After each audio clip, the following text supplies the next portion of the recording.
भागवत के भीतर कथा आती है अजामिल। जो अजामिल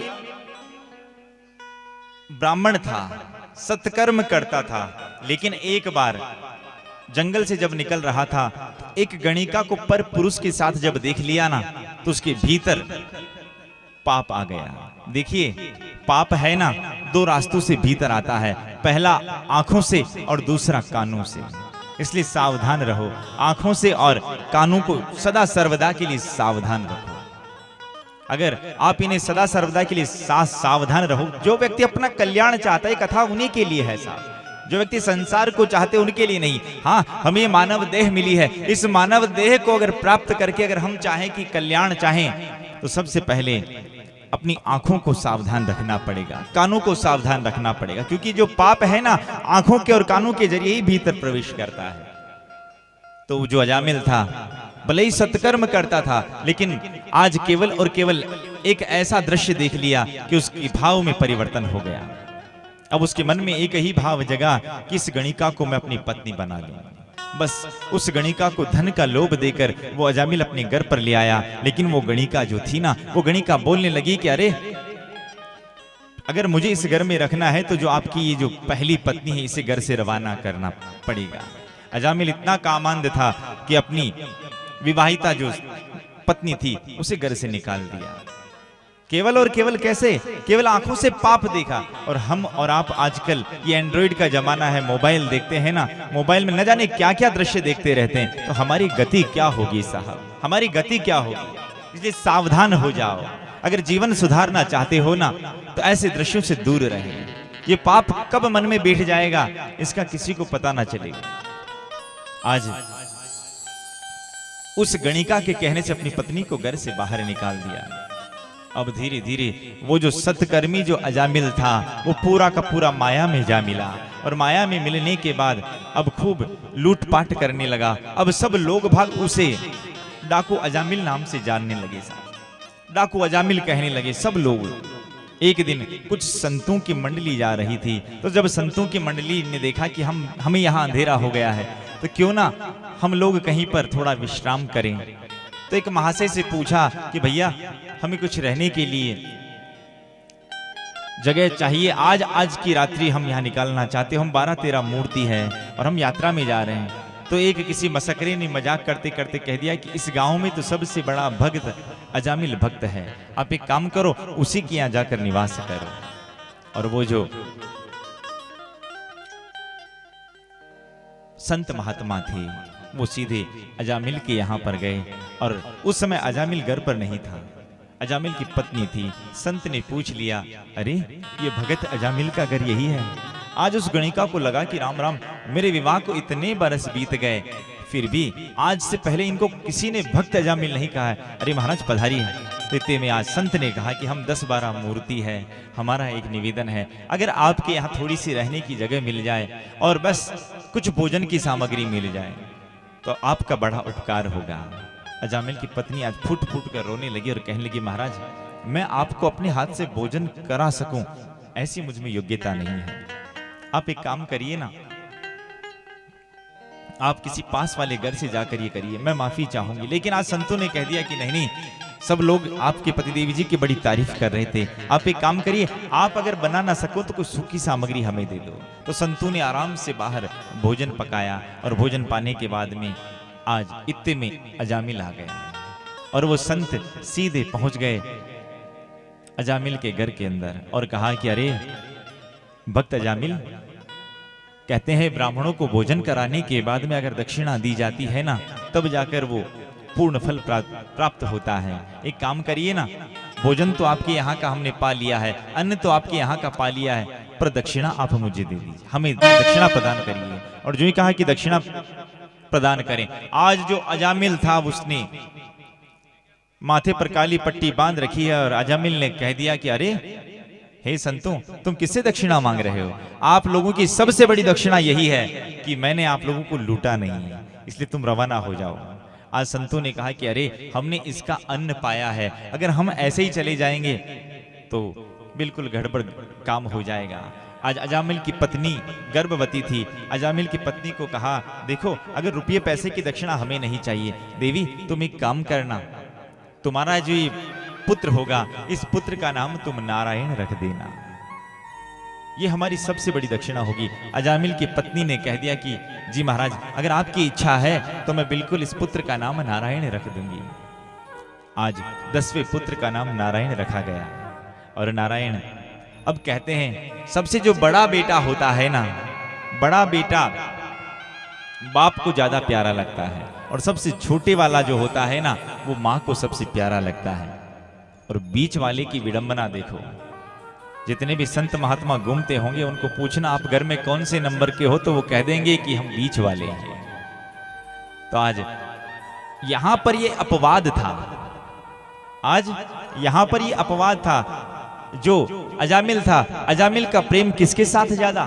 छोटे वाले बेटे के साथ, नारायण के साथ। ऐसा प्रेम था कि बस कहीं पर भी जाए, अरे बेटा नारायण ऐसा कर, नारायण घूमने चलें, अरे नारायण ऐसा कर, नारायण तू एक काम करना, चल बाजार घूम कर आ जाते हैं, अरे नारायण तुम ये कर। और बार बार बात बात पर नारायण नारायण नारायण की रट लगाता रहता है।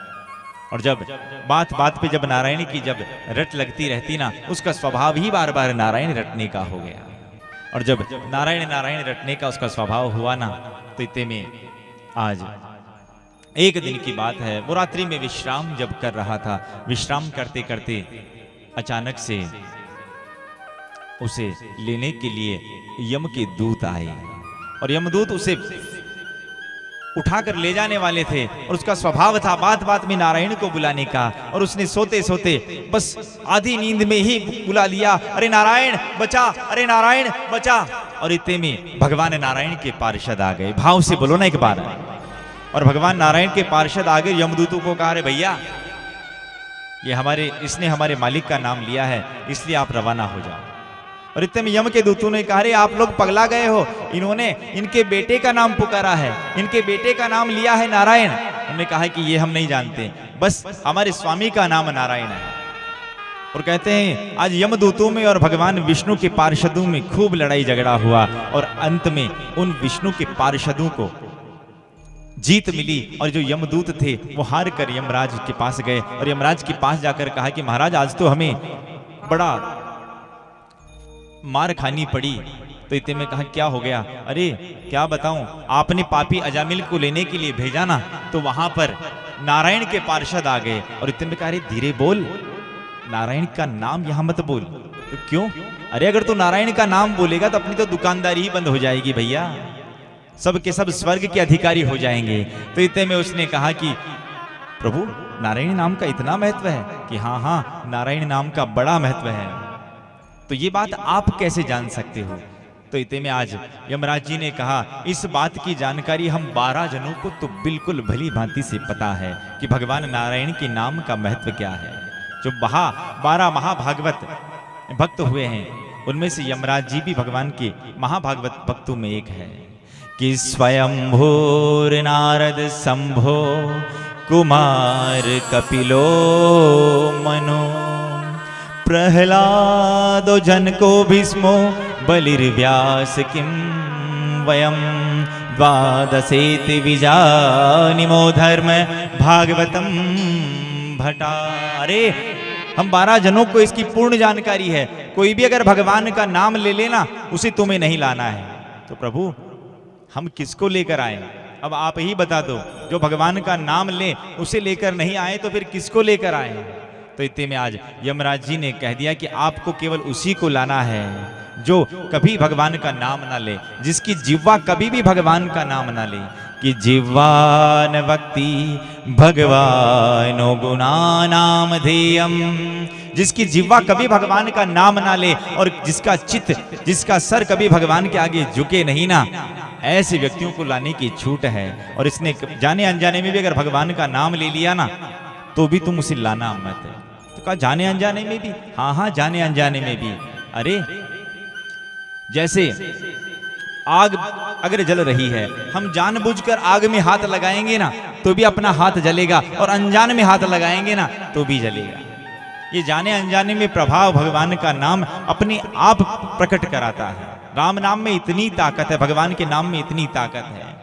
एक शिष्य गुरुजी से कहने लगा, प्रभु इस राम नाम में क्या ताकत है? ये राम 2 अक्षरों का नाम है, क्या इससे जीवन में परिवर्तन हो सकता है? अब शिष्य कुछ जो ही पूछा तो आज गुरुदेव ने जल्लाकर उसे जोर से बोला चुप, और जो ही बोला चुप, आज जो शिष्य था वो हड़बड़ाने लगा और हड़बड़ाकर आज गुरुदेव से झगड़ने लगा। इतना गुस्सा आया, इतना गुस्सा उसे आया।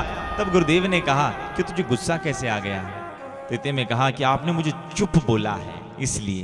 तो गुरुदेव ने कहा, लाला ये जो चुप जो है ना, ये भी केवल और केवल 2 ही अक्षरों का है, चुप है। और इस 2 नामों को सुनकर ही तू बिल्कुल बौखला गया है। अगर तू राम का नाम लेगा तो क्या तेरे भीतर के शत्रु मारे नहीं जाएंगे? बिल्कुल मारे जाएंगे साहब। इसलिए भगवान के नाम का इतना महत्व है कि राम नाम कल्याण करने वाला है।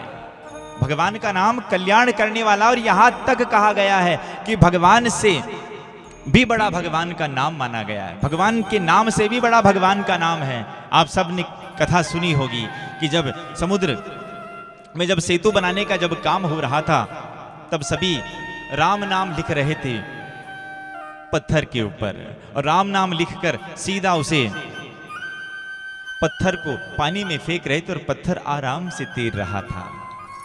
राम जी ने दृश्य देखा कि राम राम, मेरे नाम से ये लोग सब पत्थर को पानी पर तैरा रहे हैं। तो राम जी ने भी एक छोटा सा पत्थर उठाया और उसे पानी में फेंक दिया, और जो ही पानी में फेंका वो पत्थर पानी में डूब गया। और जो ही वो पानी में डूबा ना, तो इतने में राम जी ने देखा कि इधर उधर देखूं कोई देख ना ले। पीछे से हनुमान जी महाराज मुस्कुरा रहे थे। तो हनुमान जी को मुस्कुराता हुआ देखकर आज राम जी ने कहा, अरे तुम्हारी मुस्कुराहट का कारण क्या है हनुमान?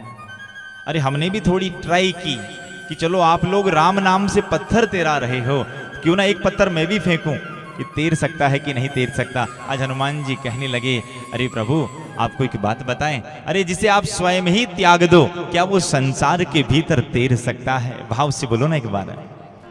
अरे जिसे आप स्वयं ही त्याग दो, क्या वो संसार के ऊपर तैर सकता है?